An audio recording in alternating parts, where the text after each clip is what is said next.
yeah, it really depends on what independence means to you, right? So for my brother, it means right now reducing his time to 80% for him and his wife, because they just got a newborn baby and they want to spend time with that. So that's also something they're planning for long term. They calculated what does it mean financially if they reduce the income or the time work to only like 30 hours per week. They calculated what that means for their pension and so on. I think it's actually a good exercise, right? Because for them, that's at the moment most important is to spend time with their family, and figure out if that actually works out for their financial plans also in the long term. For other people, like one of our clients, for example, he's working in a corporate job, building a side business.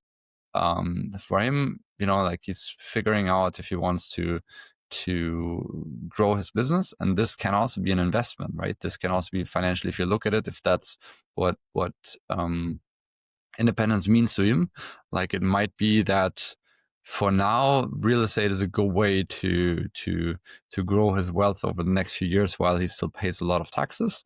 Because once he starts his own business, it's very hard to get a mortgage from the bank. We already touched on that, so it might be good for him to, for the next few years, buy that real estate, get those mortgages, especially if they're cash flow positive, mostly.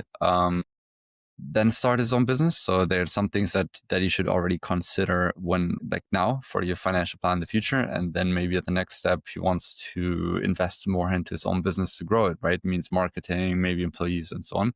So that can be also an investment, right? Because it's really personal what independence means to you and how you want to structure your life. If it's, having more time with your family, if it's retiring earlier, because that's what it is to a lot of people, that they say like, I don't need all this money when I'm 75 years old. I actually would like to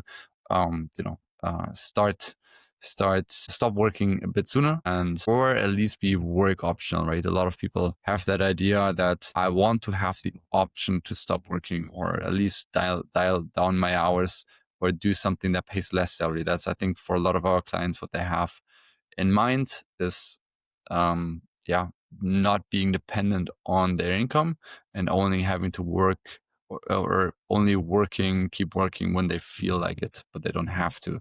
So they're building wealth now to get that option, right? And that's something that's very personal. And I think that's something you should figure out, or that we should all figure out before we actually dive into the financial plan, because it has a big impact on it, right? Like, do you want to spend money now? Do you enjoy your life? Do you want to stop working, have the option to stop working?